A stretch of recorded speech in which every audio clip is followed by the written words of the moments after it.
Blog Talk Radio.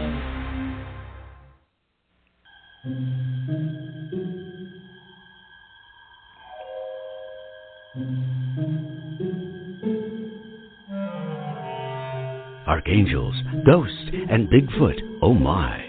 It's just another night for Supernatural Girls. Real stories, real answers to life's biggest supernatural mysteries. And now for another exciting interview with paranormal experts from this world and others.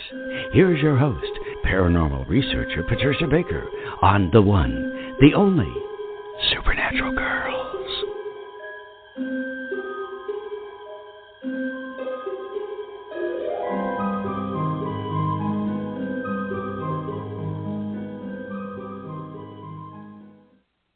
Welcome, everyone, to another exciting episode of Supernatural Girls Radio.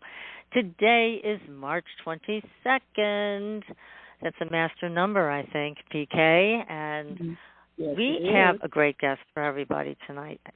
Salicrow is with us. We're going to bring her on in a few minutes. She is a spirit talker, a psychic medium.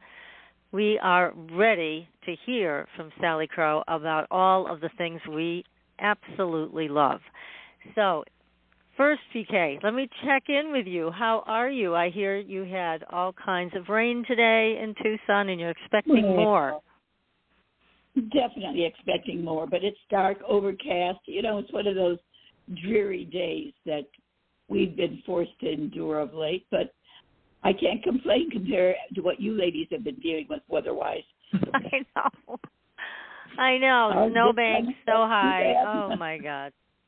God, too much. It's too much. Yeah, the northern part of the state's been getting a lot of water. They're rescuing people from getting stuck in the little washes and all that. Little washes become pretty big washes. But fortunately, it's in pretty good shape here.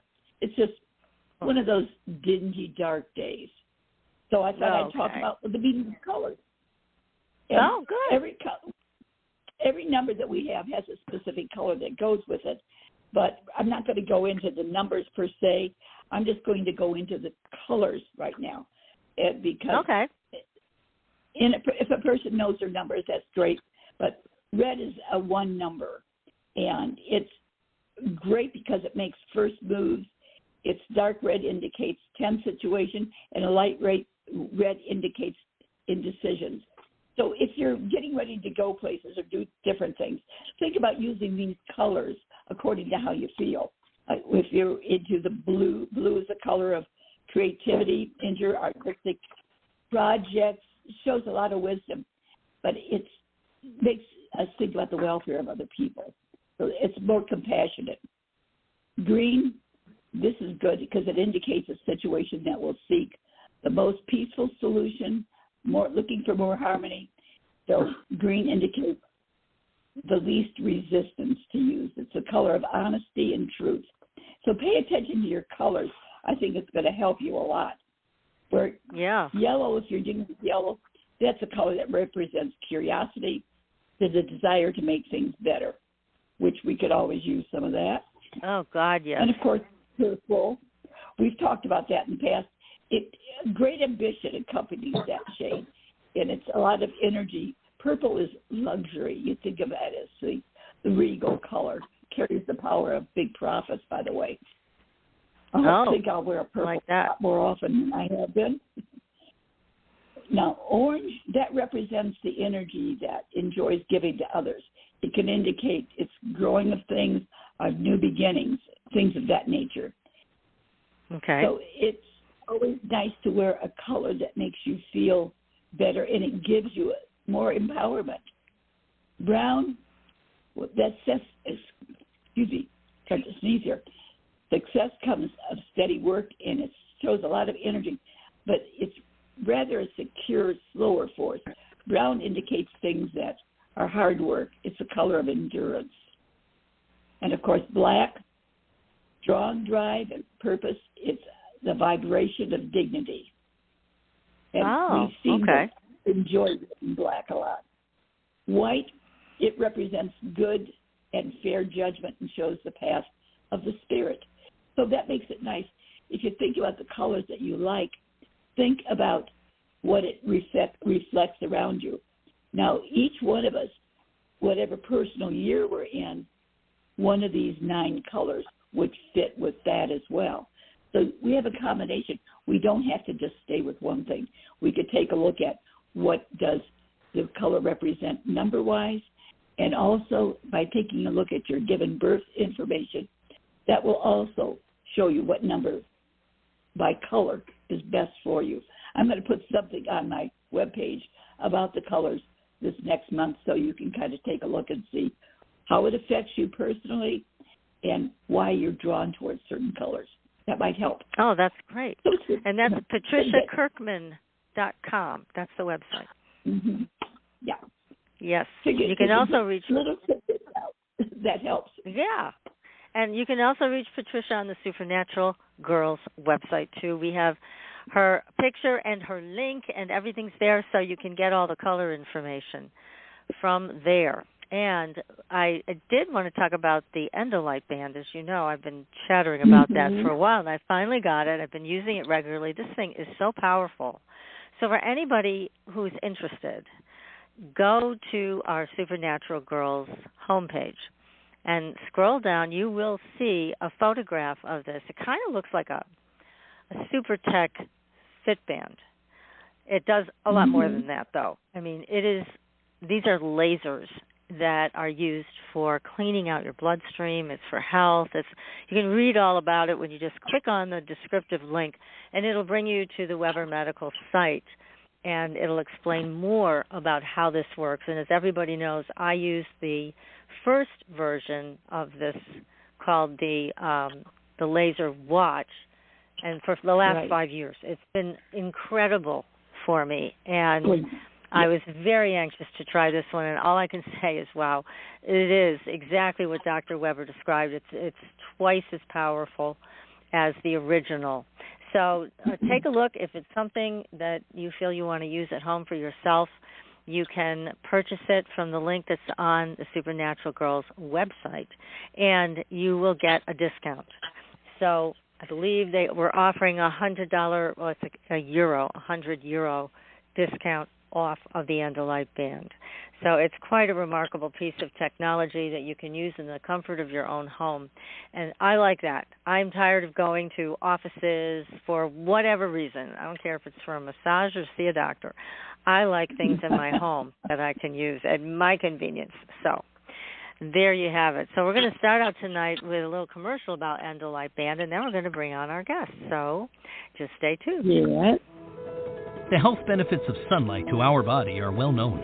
Light energizes, light lifts your mood, and light can heal. What if all these benefits were combined into one portable device that you can use in the comfort of your home? The German medical device manufacturer Weber Medical has recently launched the Endolite Band. The Endolite Band looks like a smartwatch, but does so much more. This revolutionary band is equipped with true laser diodes that irradiate the circulating blood via your arteries. Each color provides its own powerful benefits. Red and infrared light deliver energy and regulate your immune system and blood pressure. Yellow is a real mood booster and improves sleep quality. Green impacts oxygen supply, and blue has anti-inflammatory effects. The Endolite Band has 3 programs. Recharge helps you start your day with energy. If you want to unwind and clear your head after a busy day, select Relax. When you need full support, select Recover, activating all diodes at the same time for the full range of effects. Improve your well-being at the touch of a button. 30 minutes per day gives you the advantage, and there are no side effects. Let the Endolite Band bring you a healthier life. Order now at www.wmedicalsystems.com. That's www.wmedicalsystems.com. And as I said, you can find that very link on our website, supernaturalgirls.com. And if you click on it, you will get the discount through our website. So any questions, you can feel free to email me. I'll be happy to answer them. And get your health into your own hands. That's my advice. So how appropriate. You were talking about colors tonight, PK, and they were talking about the colors in the Endolite Band Super Watch. Yeah, so, I noticed that. I was going, oh my goodness. My you voice must is be a little really hoarse, tuned in. So. Of course. You After are all, we tuned had a in good as start always. with reading this lovely book that we're going to talk about tonight. That's How can I right. help it That's not be right. too good? I know. Really. See, we're all on the same wavelength. And here we go for another great show with another great guest, Salicrow. Now, let me tell you a little bit about Salicrow. She is a natural psychic medium who has worked for over 30 years as a seer. Her passion for the psychic arts has led her to become an intuitive healer, educator, and author. Salicrow is a compassionate and dedicated healer who helps connect us with our own spirit as well as those of our beloved, dead, and our sacred planet. Salicrow, welcome to the show. Thank you for having me. I'm glad to be here. Well, it's great to have you here. You have a new book. Yeah. Yeah. Spirit Speaker, a medium's guide to death and dying. I mean, this is a fascinating book, and it's really nice, nicely written, easy to read. I like all of that. Mm-hmm. And it has a lot Thank of really you. good information that you can use in your daily life. So tell us about you and your beautiful name. Where do you come from? How did you get to this path? So I say that I'm a natural psychic medium because I am born into a family that had psychic gifts. My great-grandmother was my first teacher. I just will refer to her as Grammy Brown for this point forward because she was actually my father's grandmother, but she raised him. So he was raised by his grandmother, and her father was an Irish traveler, and her mother was Blackfoot Native American. And so she was teaching me and my sister by the time I was like 3 years old. And, well, probably before that, but I have memories from about 3 years old on. So I grew up knowing that spirits talked to me. She didn't call it psychic ability. She just said, spirits talk to you, Sally, it's okay. And sometimes you know things because I did. But people used to come to see my grandmother when I was a kid. And she would probably be more considered like an Appalachian granny witch in the sense that everybody called her Gram. They came for her to talk to their dead and to show them things. And so my education started as a very young child. Wow, that's quite an education. So this was all just, like you said, natural to you. You grew up with it. Yes, and I have been working as a professional since I was 18, so. That says a lot. My goodness. A lot of experience with all of this, which is tremendous. Now, you talk about your Native American heritage. One of my dearest friends was 100% Blackfoot. Unfortunately, she has passed to the other side. Yeah, she was one of the last few 100% Blackfoot Indians, and she was quite amazing. And I think this life was a little too harsh for her. So, anyway, she's a very sweet soul. Yeah, it definitely has not been easy for people of, Native Americans of any kind, to be quite honest. But I have learned a lot from, not only from my grandmother, but also my own studies. I've been studying the magical arts since I was about 18. And I've worked for the last 30 years primarily as a seer in the sense of looking into people's futures and past lives, but also spirit communication, and I've done for the last 20 years professionally. And I'm also a Reiki master in 6 schools of Reiki, and I've been doing vocal toning, sound healing for the last 20 years. So this has been my life path. That's great. Yeah. Now, people are already texting me. They want to know, do you work with people long distance? Do you do this by Skype or by Zoom? Okay, good. Yep. And tell people how they can get a hold of you. Sure. The easiest way is to go to my website, which is salicrow.com, SALICROW.com. That's Sally, SALI, crow.com. And you will be able to find a list of my services. I work with people by Zoom. I do spirit communication by Zoom. I also see people in my educational center in St. Johnsbury, Vermont. And I do phone stuff, but most people choose to go with Zoom because the video option is nice. But Skype is also another available service. So yes, distance. I see people all over the world. That's great. Yeah. It's good that you're so accessible, especially now. I mean, what are you finding with the people that you work with? I mean, it's a tough time for everybody. It's very crazy out there. So what are you seeing when people come in to work with you? Are they under greater tension than you've ever seen before? Yes, and opening more. I've been talking about this for the last, probably 5 or 6 years in particular, that I believe that we're going through a psychic evolution and that more people are actually becoming empathic and developing psychic abilities. And while we might think that that's exciting, that's because we're people who want those things.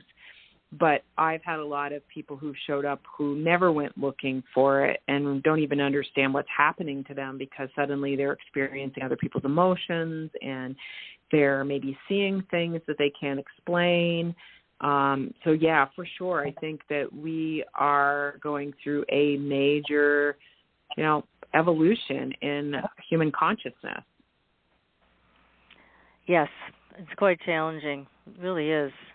Now, let me ask you a question about the people that come to you, because you're bringing up a very interesting point about people that never went looking for this, never really wanted it, and all of a sudden they find that they have these empathic abilities. I think that's one of the most challenging to have. So how do you help somebody like that? Well, I actually teach them how to identify what's theirs and what's not. I teach people some different skills on how to protect themselves and how to clean and clear their energy when they have taken on too much. I have worked in the same area. Like my business grew word of mouth. So I live in a very small rural, Vermont's rural. Everybody knows that. And I literally grew my business through word of mouth by people who saw me telling other people about me. I even ended up with a book contract because I had, a contact that put me in touch with a publisher, literally come to my house for a spirit communication reading. And then I did a reading for my publisher, and that's how I ended up with my first book, which was called Jump Girl, The Initiation and Art of a Spirit Speaker. And that book was a memoir of my life growing up psychic and going through the huge transformation that I went through that I refer to as the November incident that led me to finally being a medium for the public. Now, we have to find out, what was the November incident? The November incident was I had a series. Well, it started November. That's why I call it that. But it was much longer than just November. It was a planned opening. So I've always seen spirits. I was reading cards and stuff like that for the public since I was 18. When I was about 30, I had a major opening. I was having regular Kundalini openings. I had ended up developing full memory of a past life that I had in Egypt in which I did vocal toning. So that's actually where I started doing vocal toning, was because I remembered it. And at the same time, I had a team of spirits that were training me, and it was all part of a plan that I created before I was born. So even things like this, like me being on these podcasts, 20 years ago, I was being told by spirits that I was going to be an author of books, that I would be on television. I've been on Gaia already once, and I'm going back in May to be on it again. So all of these things were actually told to me by spirit, and it was really overwhelming, and I'm very thankful that I have such a solid partner. I've been with my partner for 33 years. So, terrific. Yeah. So I really had a person who knew me really well and who could hold space for me. But I wrote about it in my first book, and it's been really helpful to a lot of other people who are having spiritual openings. So Spirit Speaker, which is the book that, is coming out April 4th, is So my first book was Jump Girl, The Initiation and Art of a Spirit Speaker. My second book was The Path of Elemental Witchcraft, A Weird Woman's Book of Shadows. And then my third book is Spirit Speaker, A Medium's Guide to Death and Dying. So, you know, my life is really deeply connected to spirit, and I do see it as my life path. I've been doing something with spirit my entire life, but the November incident was, you know, one of those moments where I describe it as being scrubbed down with steel wool and sprayed with a fire hose. Oh good my times, goodness. Good times.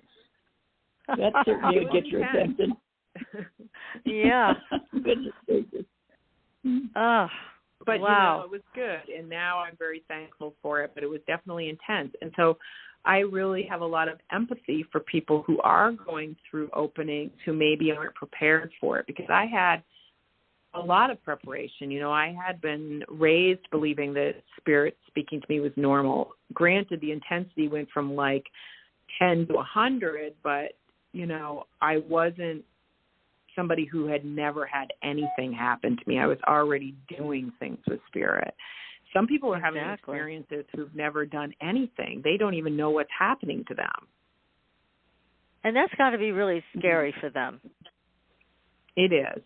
Spirit Speaker, though, is more of a book, though. My new book that's, you know, coming out April 4th, Spirit Speaker, A Medium's Guide to Death and Dying, is really a book that I wrote for everybody. It's only about 100 pages long, and I did that intentionally, excuse me, because I wanted to answer the questions that I've been most asked by my clients when they ask me about spirit, or, you know, the things that they always want to know about, like how spirits communicate with us and what it's like for a person when they die and what is happening when a person is dying. What happens to a troubled soul that passes, you know, partially responsible for their own passing. So I purposely kept it small and approachable, because this book, while anybody who's an aspiring medium is going to get some really solid information out of it, it's also meant for anybody who has somebody they know who's dying or who has died or is facing death themselves. Well, and also in your book, you talk about recognizing certain signs like coins and things like that let you know absolutely. that these spirits are around. Yeah, and that's helpful to know, because I know a lot of people. Well, you, PK, talk about seeing, was it pennies that you were talking about with your mom? Dimes. Yeah. Pennies and dimes for some reason, yes. Always. Yep. And usually I know spirits will pick up something they particularly like. Mm-hmm. Yeah. Yeah, it's and electrical disturbances sometimes, things like that. But it's helpful to have a list like you have in your book, so that people can. Because a lot of people say, "Well, will so and so come back and see me? Will they contact me again?" And I mean, I don't know how you feel about this, but I'm going to ask you. I just don't think everybody's cut out for this. Not everybody is a medium. Not everybody's psychic. I don't agree with that way of thinking, but I know that, I mean, you're obviously very talented. It was meant to be part of your lineage, and yet you're finding people are just waking up to this, not knowing how to do it, what to do about it. Mm-hmm. So, you know, it's really, I don't know why it's happening all of a sudden, but you're saying that it's this psychic opening we're going through. It's kind of like a trial by fire for some people. So, anyways, my question is this. When you try to help people with this, and you also teach people how to talk to spirit, what are some of the things you try to get them to understand so that they can hear or feel or smell something that's going on from the other world? Sure. Well, first of all, I believe that everybody has the potential to experience their own beloved dead. And I look at it more like art. Like, everybody is capable of doing art. That does not mean that everybody is capable of becoming an artist. Okay? So while we that's a nice difference. We might all have the ability to perceive spirit, but what level that is may not be the same. So I talk about spirit, the ability to communicate with spirit, or psychic ability in general, as skill and ability. And ability is what we're born with. And I personally believe that it's what we develop over past lives. And so we've already learned it in another lifetime, whether you think of that as past or parallel. We've already got some knowledge in this life when we're born. And the people who have ability are the people who have experiences with spirit without any training, you know. So like you see something out of the corner of your eye, you were the one who had that experience at the haunted house. You saw, you know, you heard something. You know, those people who have those experiences when they're not even wanting to are people who have natural ability, which means that they came into this world with ability. Right. Skill is a totally different thing. So ability gives you more of a head start, but if you have ability and you never try to do anything with it, it's probably going to be more of an inconvenience in your life than it is going to be helpful, because you're going to get scared. You're going to see things that you don't understand. Skill is when we try to develop some understanding and some technique and to be able to replicate an experience. And a person who has natural ability has the potential to reach a greater level of skill, but a person who has very little ability but really puts their effort into it is still going to be able to develop some skill, okay?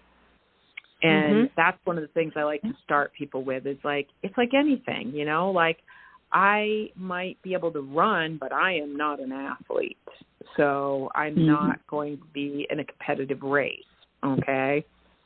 Yeah. So the other thing that I like to tell people, and this is really helpful for everybody, is that we're all having experiences with spirit. I personally believe that the easiest way to think about it is through clear files or folders like you would put a paper in. So we've all, you know, seen them to put papers in for school or something where some of them are clear, some of them are pink, some of them are green and blue, and you can see the writing on the paper through it. So it's clear. It's just this plastic file, and we live in that clear file. So that reality that we live in is that clear file, and we all, unless we're actually blind, can see in this reality. We could consider nature spirits being in the green file, and you know, ancestral spirits being in the blue file. And most people are colorblind, so they can't really see into those colors. But that doesn't mean those spirits aren't there, and that we're not going to have a glimpse of them from time to time. So when we start thinking about that, we realize that these spirits are around us all the time, because when it comes to perception, the spirits can see us, hear us, experience us far better than we can them, okay? And in many ways, I compare it to a police mirror that, you know, if you look at it like a police mirror, that the spirits are on the side of the mirror in which they can hear us, see us, watch us.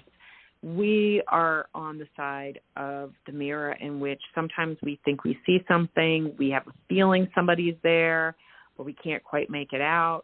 And the medium is the person who can go, the cop that can go between the rooms and go, hey, this is what they're saying over there.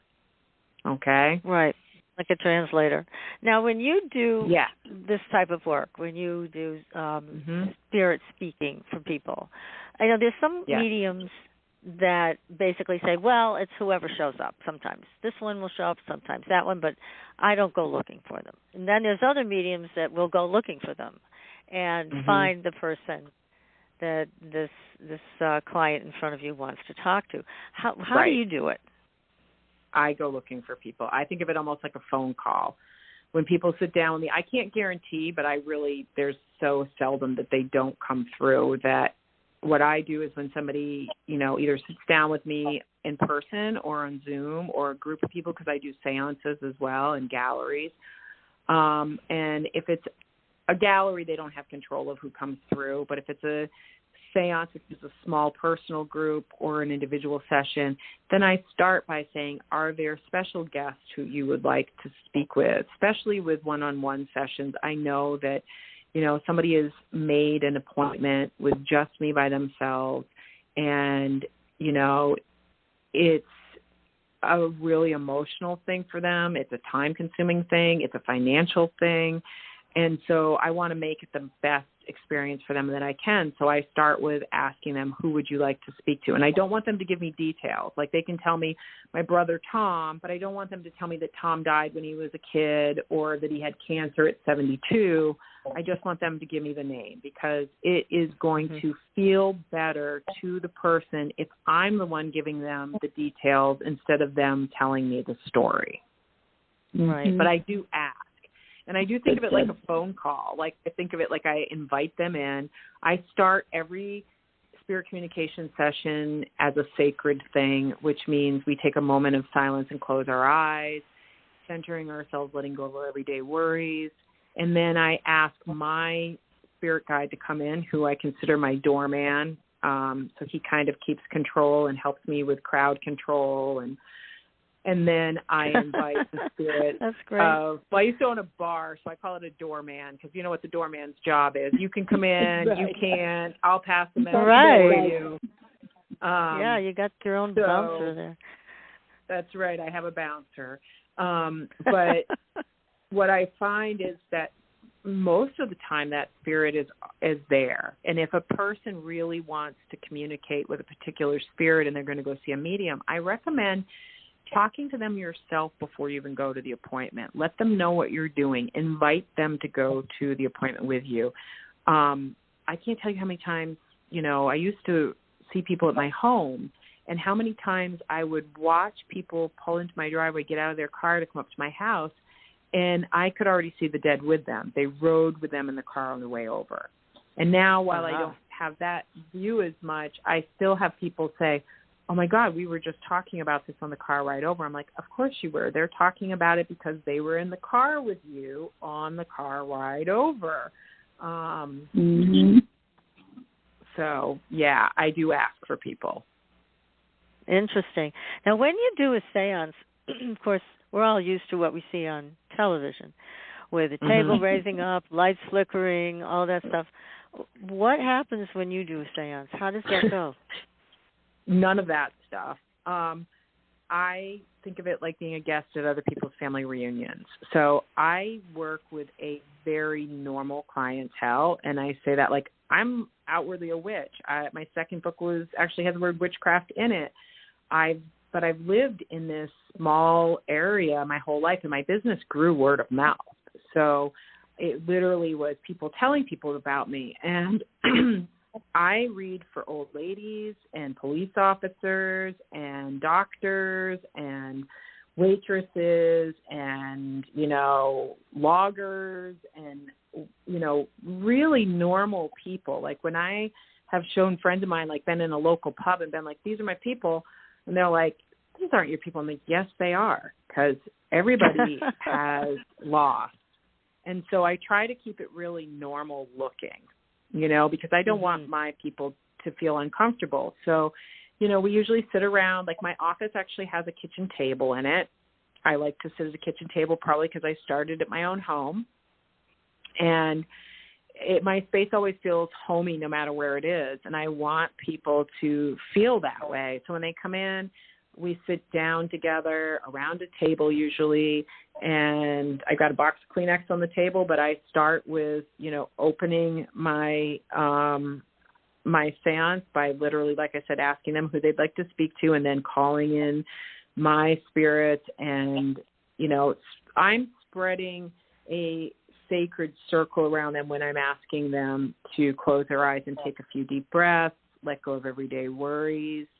But it's literally like having a conversation most of the time, where I am saying what the spirit is saying to me, or I am describing the house that they grew up in, or the conversation that they had at a certain point. But there's no like visual effects. Right. Yes. Well, that's the Hollywood version. That is the Hollywood version. And, you can go. There are mediums who do things like table tipping and stuff like that, and I can do that stuff. But I focus my gift on, right, but why? That's what I think too. But why? Like, I am a healer above everything else. Like, I don't have a problem with people who do, haunted houses and ghost tours, but that's not the kind of medium I am. I get, people from bereavement groups come to see me, whole groups of people, and I get spread around between nurses and hospitals, and I've even had other mediums send people to me because I'm also a healer, so a lot of times I will work with a family multiple times because I allow people to record me, and then I tell them, take this home and play this for your family members, who let them take it with some headphones and go listen to it themselves so that they can hear and get the answer themselves, so that they, and through that, it's definitely been the healing is my direction. So the table tipping thing is, while I can do that, again, it's the same thing that you guys just said, is like, why? What point does that bring to what I'm doing? Exactly. Now, in your book, Spirit Speaker, A Medium's Guide to Death and Dying, you talk about troubled spirits. And I know there's always a question that comes up around people who commit suicide. What's your experience in speaking with people that have taken their own lives? Sure. First of all, I would like to rephrase that to people who die by suicide. And this is something that recently I've been correcting in my own speech, because committed makes it sound like you did something wrong. And granted, it's a very sorrowful experience. But one of the things I explain to people is that in order for a person to make the decision to take their own life, they have already been in hell. Okay? So I'm going to take us back just a step and talk about how emotions change between death. So I use a volume dial as an example, and that if we were to imagine our emotions on a volume dial, that most of 0 to 10, most of us go through life with our emotions set at about a 3 or a 4. And a person with anxiety, depression, mental illness could have their emotions set as high as an 8 or a 9. And if we start thinking about it like that, we start to realize that, could you just imagine having to listen to your music that loud all day long, all night long, no break? Yeah. And so when somebody dies, their emotions get turned down to a 2, which means that they are now able to analytically process through their life. And when somebody has been responsible or partially responsible, because overdose is a partial responsibility, they may not have been wanting to die, but it happened, driving drunk and getting in an accident, even, a serious alcoholic who may die because of kidney failure, because that's still partially responsible for their own passing. When those people die, they go into what I refer to as time out. And that's kind of like, imagine, like putting a kid in a timeout chair so that they can reflect on their actions. They can see how their actions affected other people. They can calm down. They can get a different perspective. The spirit world's timeout is similar. There's very little contact. You have contact with other spirits that are family members that might be close to you to help aid you in your healing, but you're not like a busy spirit who now is working as a spirit guide or is constantly visiting people. You are in timeout. You need to be reflecting. And it's a place of healing. And interestingly enough, particularly I've noticed with overdose, it's surprising to me how many people are so much more clear after they pass. And this isn't me saying that this is a solution, because you still got to come back and figure it out the next time through. But it's saying that, we're living in really hard times. People are really overwhelmed. Opening up empathically, living in a time of climate crisis, in a time of so much information that we don't even know what's real, it's not surprising that people are really struggling. But when a person passes at their own responsibility, they are not in any form of hell. In fact, I've never met a spirit that's been to hell, and I've never met a spirit that's been to heaven. And it doesn't mean that I don't believe that a higher existence isn't possible. I just don't think we get there on one shot. I think we have multiple lives in which we are developing as a soul. Mhm. Yeah, well, that makes sense. Yeah, it does. It definitely does. I know that, one time I saw a woman that had passed because a friend of mine asked me to look for her. It was his mother-in-law. And she was a paranoid schizophrenic and quite mean to everybody around her. And so when I went looking for her, I found her. But she had 2 guards next to her. She wasn't allowed to go anywhere. Yeah. So it was interesting to see. So it's not like they have free reign. No. And the guard choices is interesting because it's not just to protect other people. I used to think that when I first started doing spirit communication for the public, and my spirits were telling me that I shouldn't communicate with people who had taken their own life, I thought it was because their soul might be dangerous to me. This troubled soul might attach itself to me. But really what it is that when a spirit is around a medium, the volume gets turned back up again to almost being the same as being alive. Interesting. So that's a medium is like a battery, okay? So this is really an interesting thing about spirit communication, and why does it happen to some people and not others? Why, so spirits need energy to communicate. And that energy can be received a couple of ways. One is through the Earth's ley lines. So that's why sometimes there's a lot more spirit activity around certain places, like, either places that have really deep tragedy, like battlefields, and not all battlefields. So which battlefields have more of that great tragedy, but also places that have a lot of, ley lines. The other thing is a medium. So you can have a haunted house, and if nobody living in that haunted house has any ability as a medium, nothing will happen. But if you move one medium into that house, everybody can have experiences because the medium is the battery. And a medium who doesn't have skill is a battery that's getting tapped without their permission. Okay? A medium who develops skill, I have much better control over my own energy than I did before I developed any skill. Like, my teenage years were harder for me on that because everything was spontaneous. My grandmother had passed, and I was still having experiences that kept growing as I got older, and, but I didn't have as much of, I didn't have all the knowledge that I have now. So I didn't know how to basically be like, no, I'm not going to let you use my energy. But I am going to give a quick tip on this for people. Oh, good. And that is that spirits cannot use your energy without your permission. But one of the easiest ways that spirits gain permission is through fear. My grandmother used to always say that fear was the soul killer. And what she meant by that was that I could go into a haunted house and not be afraid because that spirit can't do anything to me if I'm not letting it use my energy. But if I'm afraid, then I'm going to let it use my energy because I believe that it can harm me. I believe that it can use my energy. Does that make sense to you? Yes. Yes, definitely. Yes, it does.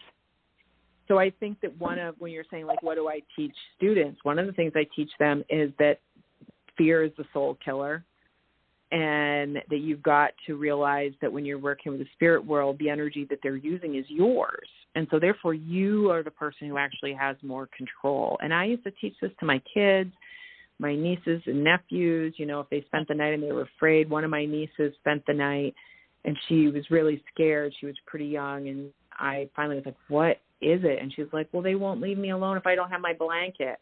And I realized she was talking about spirits. And I was like, well, just tell them to leave you alone. And she's like, I can do that? And I'm like, yeah, you can. And that changed so much for her because she, before that, didn't realize that she had control.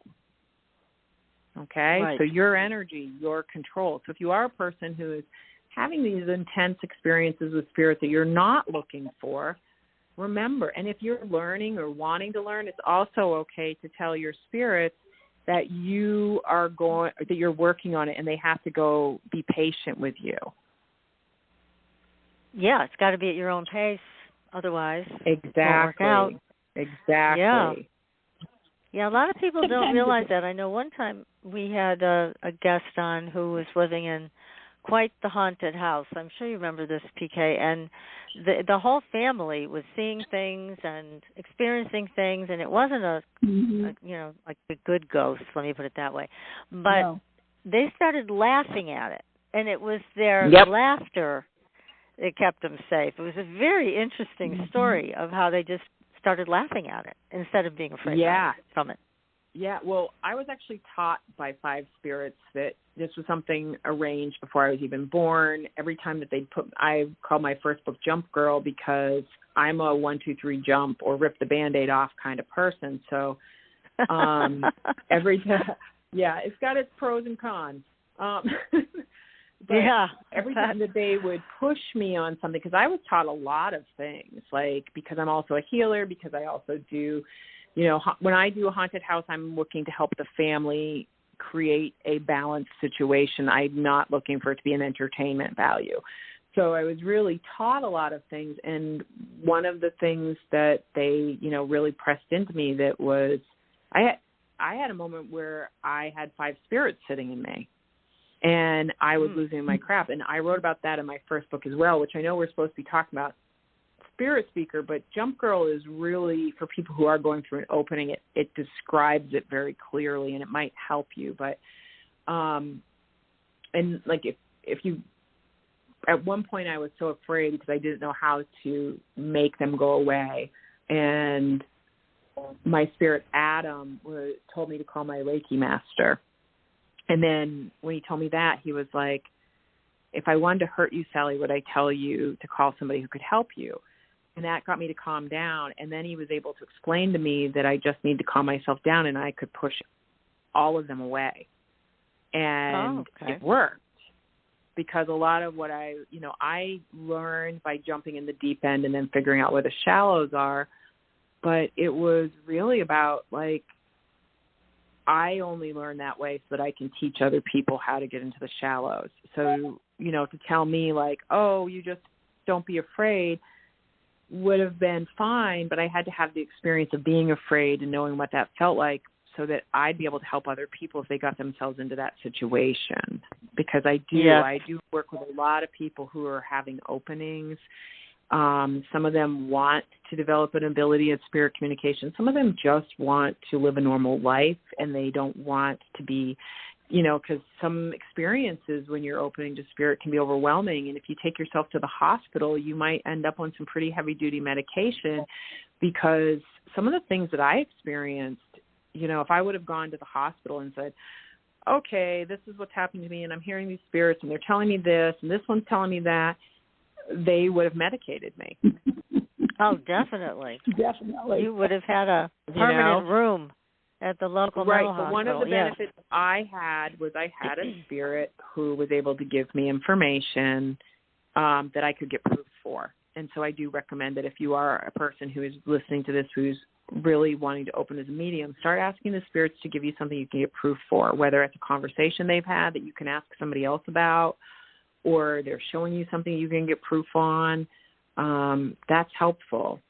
And especially since, like in Spirit Speaker, A Medium's Guide to Death and Dying, I talk about that when we are sitting with people who are dying, we're more likely to have an experience with the spirit world, because the world begins to become really thin when a person is in that gray, which is the term that I use, that spirits taught me to describe that space where we can no longer get better, or we've just died and we haven't adjusted yet. A spirit is then called being in the gray, and that has to do with being in that space where the spirit world and the living world are so closely connected that, people taking care of their people taking care of their dying loved ones are just as likely to experience the spirit as the person dying is, as are people who work in the death industry. So people who work as death doulas or hospice nurses will find that they develop a heightened sensitivity to spirit. Right. Yes, there's a lot of reports from hospice nurses that are quite fascinating about what they're seeing in a patient's room. Yeah. It's really amazing how they seem to get more aware as they do this work over time. Yeah, that's incredible. Gee, well, now let me ask you. I'm sorry. Go ahead, PK. You have a question? I was just going to say, do you think that a person knows if they're getting ready to pass?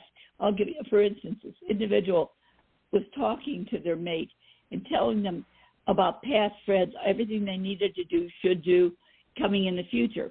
No concept of any health issue or any problem. But 2 hours later, the party that gave all the information was dead.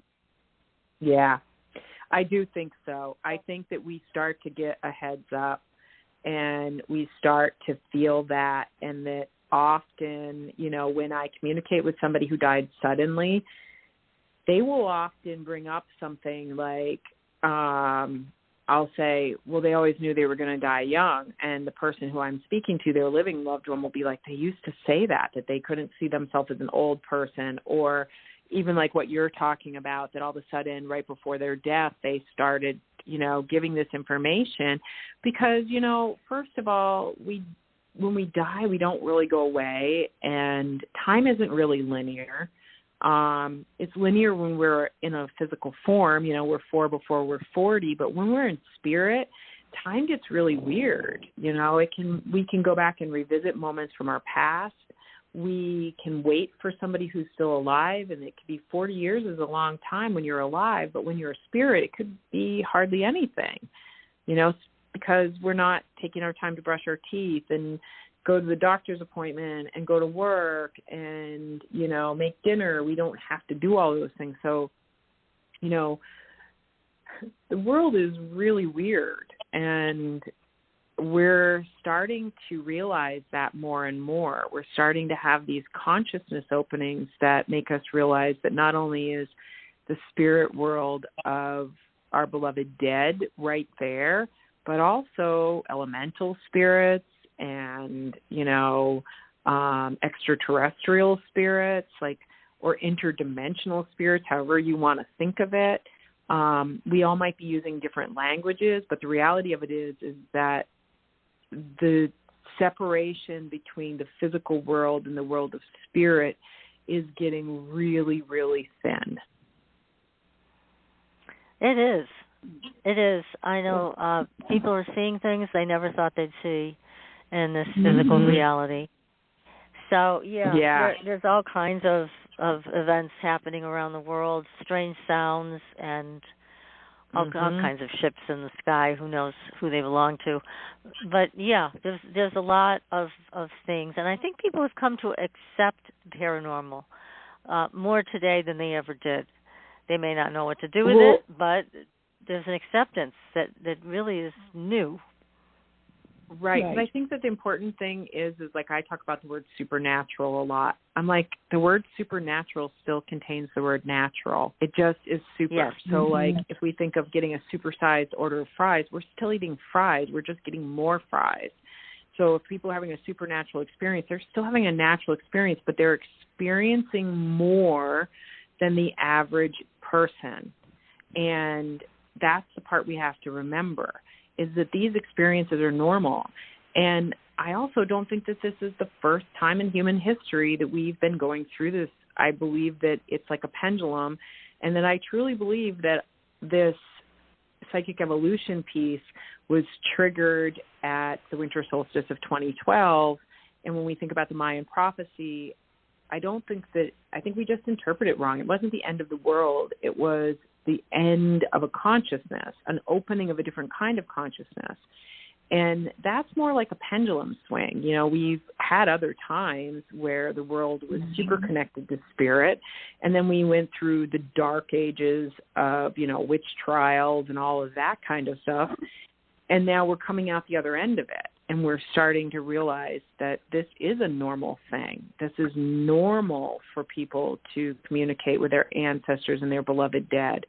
It is normal for us to experience an elemental spirit. It is normal for us to perceive things that are not physically solid. Yeah, and I think it's very empowering, too, so that so much of this has been suppressed for so long, and people have been taught to make fun of other people who are having these experiences, and that was all a form of control. So a lot of that weight has been lifted so people can have an experience and know that it basically breaks the chains of keeping them under somebody else's thumb. It really does, doesn't it? It sets you free in so many different ways. It does, and it's also, I think, necessary because we are living in a time of climate crisis where we have to start realizing that we're connected to each other, that, that the rocks and the trees and the river are alive and conscious, even if it's a different consciousness than us, that there are elemental beings that are here with us, that our ancestors are here with us. Like when we start to realize that, first of all, we become empowered. That's one of the things I see is that when people start having a living relationship with their dead, they don't feel as alone because we know that while we might have to go stand up and do that speech by ourselves, we also know that we're not really alone, that we got our posse with us, that, our grandma's with us and our father and our friends and our, those people, beloved dead that are supporting us. I call them in, and I give them jobs, depending on what their skills were in life, I've had, and I joke, and I'm not, but they're my friends. So I've had spirits find me parking spots at the holidays. They could see somebody pulling out, so they're like, go down that aisle. My dad was a Marine, so if I've got to go out into a darkened parking lot, I always ask my spirits to check it out for me before I do. Great idea. I use my spirit. I trust my spirits. That's wonderful. I love this, giving them jobs. That's really a good thing. Mm-hmm. Yeah. Helping you to look out for yourself. It's wonderful the way you work with them and you teach other people to do the same. I also honor them regularly, too. I tell people that honoring our dead is the greatest and easiest way to start forming a living relationship with our dead. And that means that, if your grandma loved making chocolate chip cookies, make chocolate chip cookies and talk to your kids about her when you're making them. Tell stories about them. If your dad... My dad was a cigarette smoker. I'm not. I'm probably one of the only weirdos that buys cigarettes and will light them, take a couple drags, and let them just burn for my father if I'm outside around a fire or something. You might weave a story, if your father was a storyteller, telling stories is a way of honoring. Mhm. Yeah. And then you have how to set up your altars and things like that in your book, which is another great way to do that. There's a lot of good information, as I mentioned at the beginning of the show, that people can integrate into their daily life. And so it's a great book, Spirit Speaker, A Medium's Guide to Death and Dying, a Sacred Planet book. Is that the name of your publisher, Sacred Planet? So no, my publisher is Inner Traditions, and publishing companies have multiple printings under an imprint under them. So I'm part of the Destiny. The Destiny is the imprint. Oh, Sacred Traditions is a collective of authors that are connected to a particular publisher named Richard Grossinger. And my first book, Jump Girl, came out through a different publishing house. It came out through North Atlantic Press. And Richard was the person who I met, who I did a reading for him, and then I ended up with a book contract. When he changed publishing companies he worked with, they gave him his own imprint, Sacred Planets, and he has a collection of talented, I'll say this as myself as one of them, talented authors that he believed in. And they're his group. And so Sacred Planet is all authors that have a connection to Richard Grossinger. That's nice. How nice. Yes. Yeah. Well, again, everybody, it's a great book, Spirit Speaker, A Medium's Guide to Death and Dying. And then, of course, you can also read Jump Girl. And you have the Elemental Witchcraft book. What's the title of that one, the total title? The Path of Elemental Witchcraft. Because there's 2 Elemental Witchcraft books out there. Mine is The Path of Elemental Witchcraft, which is really a book on folk magic and how you can work with elemental spirits and practice magic in your life without it, in a very normal way, like when you're making soup and going for a hike and taking a bath, and all of those normal things are opportunities to work magic. Well, Wonderful. I'm going to take those opportunities when I'm making soup, especially, because I like to make soup. Well, so that'll be an the easy Path of one. Elemental Witchcraft has one of my soup recipes in it, so you can try that out. Oh, good. Excellent. Yes, we have that book, so now I'm going to have to look up that recipe. All right. All right. Well, everybody, thank you for joining us all tonight. And Salicrow, thank you for sharing your life and your inspiration with all of us this evening. And keep us posted on your next book. I'm sure you're working on another one already, right? I am. I've got one about 3/4 of the way done on the tarot. So, yes, I'll have another book shortly. Good for you. Excellent. Congratulations. That's awesome. Well, everybody, will be back next week with another great show. And again, take a look at that Endolite band. Put your health in your own hands. And until then, we will see you on the Blue Highway. Good night, everyone. Good night. Thanks for listening. Tune in next week for another radio adventure with Supernatural.